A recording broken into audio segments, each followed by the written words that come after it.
Ngunit kapag kayo'y dinala sa harap ng mga tao, iwek yun ang pag-alala kung andiwan kurang ninyong sasabihin o kung paano ninyo sasabihin ito, sapagkat sa oras na iyon ay ipagkakaloob sa inyo ang mga salitang dapat ninyong sabihin. Kapag may pagkakataon tayong magbahagi tungkol kay Jesus sa isang estranghero, ano kaya ang ating sasabihin? Mahalagang piliin ng mabuti ang ating mga salita at madalas tayong natatakot na baka may makaligtaan tayong mahalagang bagay.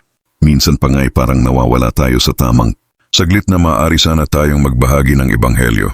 Ngunit maaari tayong maging tiwala sa ating mga salita sapagkat ibinibigay ng Diyos ang kaligtasan sa lahat at nais niyang magkaroon ng pagkakataon ng bawat puso na sumunod sa Kanya. Dahil dito, tinatawag natin ang Kanyang Espiritu at Siya ang nagbibigay sa atin ng mga salitang kailangan.